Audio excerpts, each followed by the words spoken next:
Marin sent me this brand new 2022 Bobcat Trail 4. I'm so excited to check it out that this is the best I can come up with for an intro. So let's get this thing out of the box, put it together, and do a thorough rundown of all the components and specs.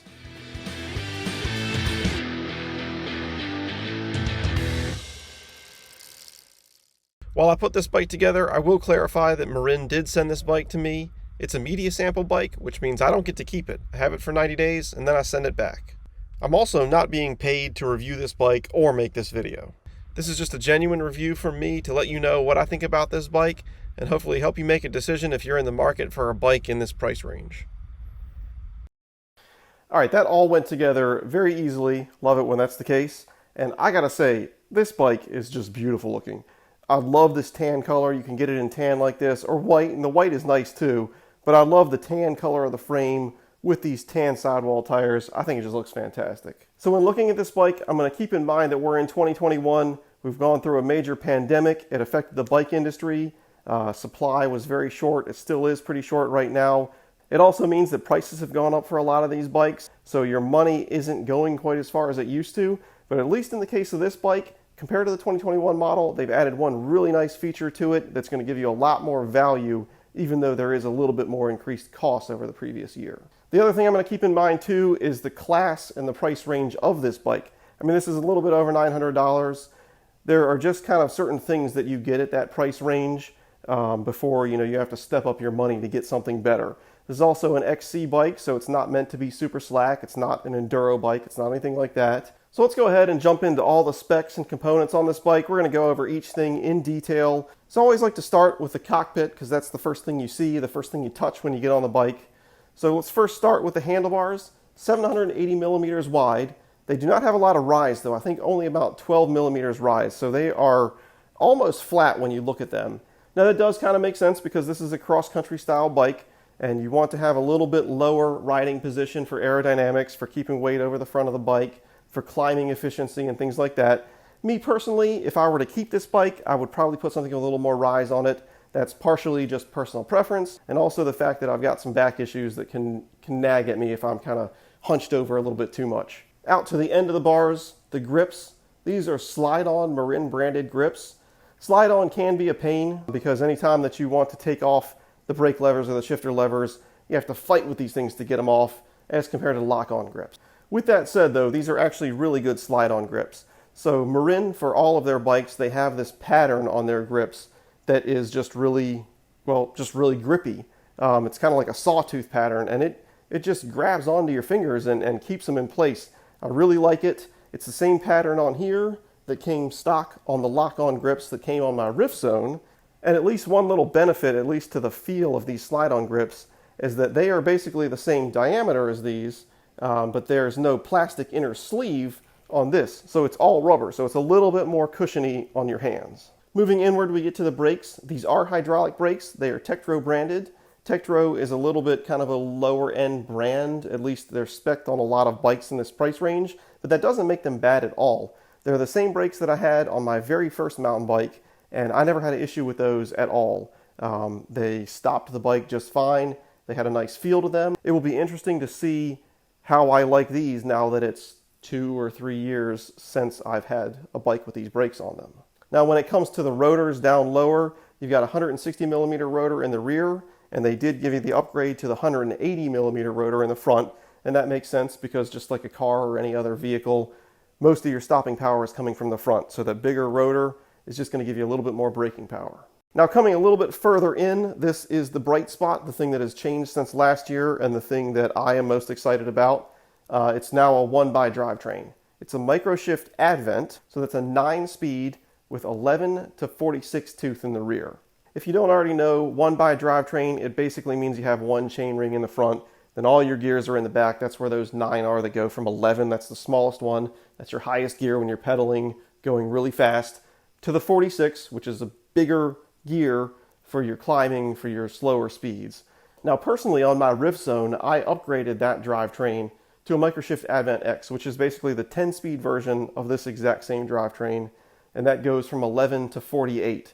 So on the 9-speed, you're just getting 2 teeth less, and I'll tell you, even on the 48 tooth on that other bike, on some steep climbs, it feels like I don't even need to go into that gear sometimes. Or if I do, I'm going to be going so slow that I can't really keep my balance.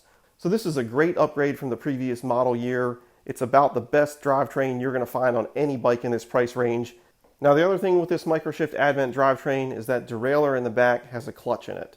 And that's not always the case with some of these cheaper one-by systems. But what that basically means is that there's a stronger spring in the derailleur that you can activate, which is going to keep the chain tighter. It's going to pretty much eliminate any type of chain drop, which is something that you would deal with all the time with 2x and 3x, especially cheap of those systems. And you still do have to deal with it with some of these other one-by drivetrains that don't have a clutch.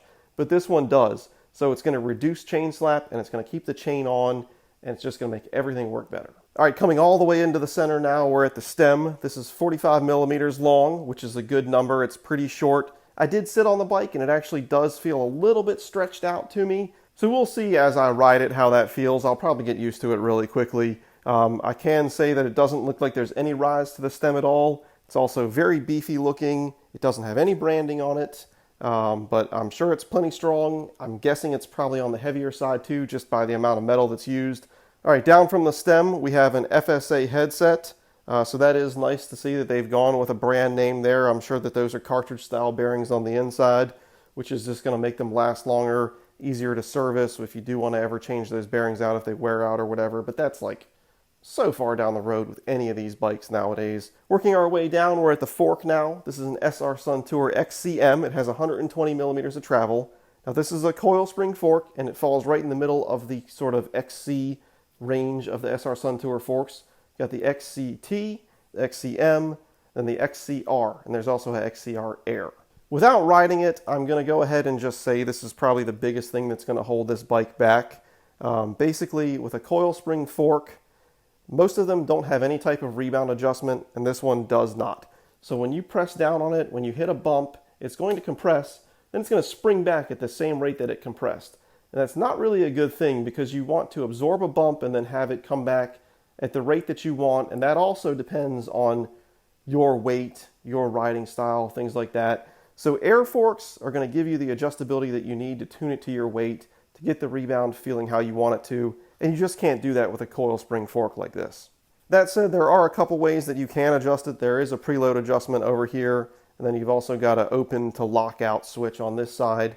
So yeah, this fork is just really not that great. However, like I said earlier, you got to keep in mind the price range that this bike is in and the current economic situations and bike supply situations and what that's done with pricing. You know, an XCM would have been spec'd on something like a $750 bike a year or two ago. Now it's on a $920 bike, but that is not just with this Marin. I've started doing research. You know, I do these videos like 8 hardtails under 800, things like that. I've been looking at the 900-ish price range for this year. And basically every bike that I've come across so far, the new 2022 models that are trickling in, are almost all coming with this XCM fork. So you can't really fault Marin for this any more than you can any other bike manufacturer, but it would probably be the very first thing that I would upgrade if I was keeping this bike. All right, moving back to the saddle. This is a Marin branded saddle. It does have a nice little relief channel running down the middle of it. I'm not super picky about my saddles, but this one seems fine. I sat on it. It felt all right to me. Now to the other part of the drivetrain that we didn't talk about. That's the crank, the chain ring, and the bottom bracket. The crank itself is unbranded on the outside. If you look on the inside, it says something like Samex or something like that. So it's not a brand I've ever heard of. But with most cranks, I think for a beginner rider, even intermediate and advanced rider, if you blindfolded them and put them on a bike, besides weight savings, they're not going to be able to tell any type of difference in cranks. The chain ring is a 32 tooth, and it does have a narrow, wide profile to those teeth, and that's going to be another thing that's going to help keep that chain on, even when you're going over some bouncy, rough terrain. You've got a square taper bottom bracket, which is kind of old school technology. It's still being used a lot now, though, because it works fine, but there are some more expensive but lighter weight options on the market and more serviceable. But there's really nothing wrong with it, and like a lot of these other things that I've talked about, it's what you're going to find on a lot of these bikes in this price range too. Like most mountain bikes, it does come with cheap nylon pedals, although some don't even come with pedals at all. And that's because they know most people have a preference between some certain flat style pedals that they like, or they're clipping in and they're going to put in the pedals that they already have that match up with the cleats that they already have. So These are okay. They'll last you a little while. I mean, basically with the nylon pedals with the nylon pins in them, they're not even really pins, they're just molded into the nylon. As you smash those into rocks, which you will, they're just going to get knocked off and then you're not going to have a lot of grip. So you're going to want to upgrade these things eventually, but they're good enough just to get you started out there. Now I think the last thing we need to go over in terms of components is really just the wheels and the tires. Now on this large size, it does come with the 29-inch wheels. On some of the smaller sizes, you're getting 27.5. The tires here on front and rear are WTB Trail Boss. They're 2.25 inches wide, and they are wire bead tires. The tread on these WTB tires falls perfectly in the middle between a fast-rolling cross-country tire and then something more aggressive like an enduro-style tire. These tires are going to give you good rolling speed with these kind of packed-in treads in the middle, and it's also going to give you some good cornering grip too with these medium-ish sized corner knobs. So now we'll get on to the frame itself, which is the thing that is truly unique to this bike, because you'll find some of these components on other bikes and things like that, but this is the only bike with this frame, obviously. So this is a hydroformed aluminum frame. It's Marin's Series 2 aluminum, which, if I'm honest with you, I really don't even know what that means, but that's what it says on one of the chainstays back there. So you've got a straight head tube on this bike as opposed to a taper that's coming on more and more bikes nowadays. The tapered head tube is going to open you up to more fork upgrade options, basically. Higher end forks are only going to come with tapered steerer tubes. But the combination of this straight head tube and the fact that you've got quick release hubs on these wheels, those two things kind of go together in a way. You know, if you're looking at upgrades for a fork with a straight steerer tube, you're going to be looking at something like an SR Suntour Radon or an Epixon or maybe a Manitou Markor. Those are all going to have straight steerer tubes, and most of them are also going to have the quick release axles. And for the rear spacing, you've got quick release again, just the old school 135 quick release dropouts. Nothing wrong with it. It makes taking your wheel out easier than any other thing that's out there. One of the other things that I really like about this frame is the tubing on these seat stays. This is very thin tubing, and I do realize this is an aluminum frame, and aluminum doesn't have the same kind of flex that steel does. But these thin little seat stays here made out of aluminum, I feel like this is going to build maybe a little bit of compliability into the back end of this bike, which is great on a hardtail. I mean, anything that you can do to soften up the back end of that a little bit is fantastic. Some of the other things on this frame, you've got internal cable routing. You've also got the ability over here, if you wanted to add a dropper post, to route that through, and that's going to come through, down through here, pop out, then go up through the seat tube and into the dropper post that you've installed. Another nice thing that you don't see on every frame, and especially not on full suspension bikes, is the ability to have two bottle cages. So you've got the Bosses here and then here.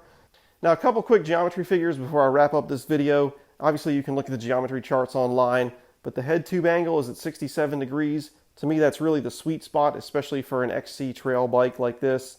C-tube angle I don't focus too much on, but it's 74.5 degrees. Now that does affect what your body perceives as the reach. So the reach on this is only 465, which is less than what I'm used to on my Rift Zone.